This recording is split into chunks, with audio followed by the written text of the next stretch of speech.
We're live at 2011 Conference USA Media Day in Memphis, and I'm Dan Harrelson alongside Nick Taylor.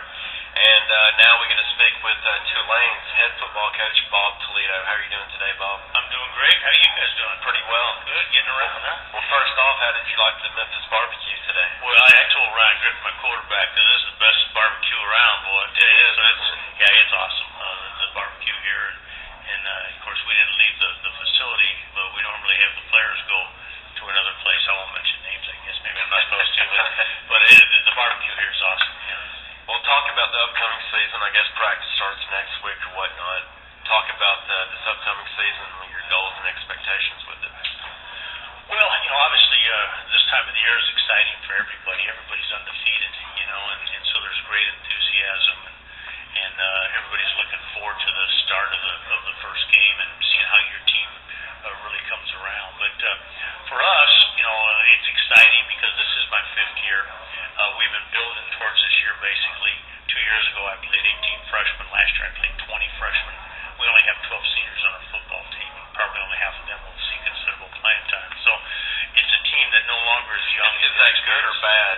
Especially on the recruiting trail, say, hey, come play at Tulane. I have room for you. Well, it's good because you know what? We tell them that we've only got so many scholarships for this position, that position, and if you don't jump aboard quick, then you might not have a scholarship if you really want to come to Tulane. So we've already gotten 6 verbal commitments, and we're about ready to get a few more. So I'll be playing golf in December. Okay. Well, Coach, something happened last week that actually made me think about you. I had the opportunity to meet James Franklin at SEC Media Days, who's now the coach at Vanderbilt. And the reason why I thought of you is I've always kind of thought about, and this is a compliment, is Tulane is sort of the Vanderbilt of Louisiana. High academic standards, great school. Obviously, in some ways, it's tough to win because you have to get guys with great GPAs. You have to get guys who are good students and good people.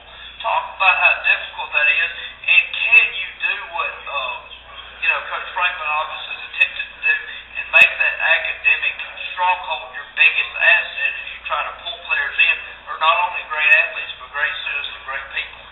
Well, first of all, I think that's a great comparison. We often talk about Vanderbilt, and I guess you look at our facility way back when they were building the schools. There was a mix-up in the bricks shipment. So half our university looks like Vanderbilt's, and half of their university looks like Tulane. How about that? But isn't that an interesting story? But anyway, they've got a very similar problem, and I refer to them quite often when I talk about the South. And of course, being from the West Coast, I refer to this as Stanford of the South sometimes. But there's no question it's very difficult because the pool of players that you attract is very small. Everybody wants smart football players. Everybody wants good football players. But that's all we can take is smart, good football players. We can't take guys that are on the fringe. Number one, they can't get in school. And number two is if they do get in school, you can't keep them in school because it's too difficult. So very much like Vanderbilt, we have that same problem. There's enough good football players out there. They're good enough students. We got to find them, and we got to attract them. Well, you mentioned coaching out west. Of course, you coached at UCLA in the past.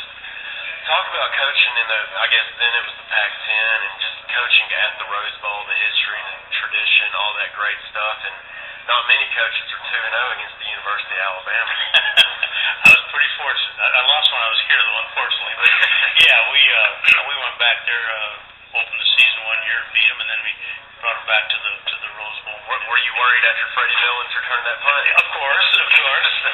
But it was fun. It was fun to beat Alabama at their place, and of course at our place. And I think they had more fans than we did. They were out there for about a week, but coaching at UCLA and having the Rose Bowl, the granddaddy of them all as your home stadium was awesome. And we got a lot of people, and playing in the Pac-10 and growing up as a Pac-10 person my whole life, having a coach there was a great experience. But it's been fun coming to Tulane, and UCLA and Tulane academically have a lot of the same problems. Do you sell the city of New Orleans and also the Superdome when you are out recruiting? Is that a big seller? Yeah, I think New Orleans is a big seller. And what happens is once parents and players come and visit us, they have an impression of what it is, and then when they see it, they realize it's not what they thought, and it's a lot better. And then, having to play in the Superdome, particularly with Louisiana kids, a lot of them play their championship games at the Superdome.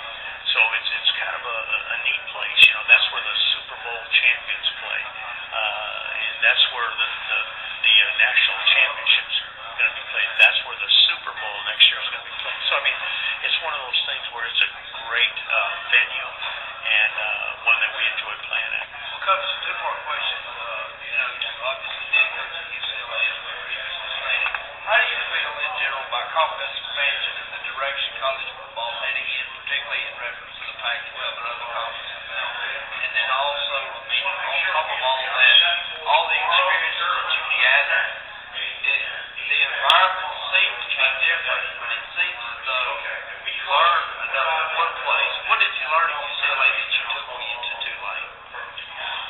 Well, I learned that you got to recruit good, smart, athletic players, and a lot of those players at that school were very similar to the ones that we recruit here.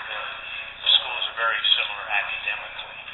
But to answer your first question, I'm an old timer, and I believe in tradition, and I like the old Pac-10. And when I was coaching, there was actually the Pac-8 until Arizona State got into it. So I've been around a long time, and of course, having grown up on the West Coast, the Pac-10, now the Pac-12 is obviously different. But everybody's moving around, and it's not going to end. It's going to continue. There's going to be more teams join conferences, and conferences are going to continue to change because that's the landscape that we're in. Well, Coach, thank you for talking to us today. My pleasure. Good luck next season. Nice talking to you. You take care now.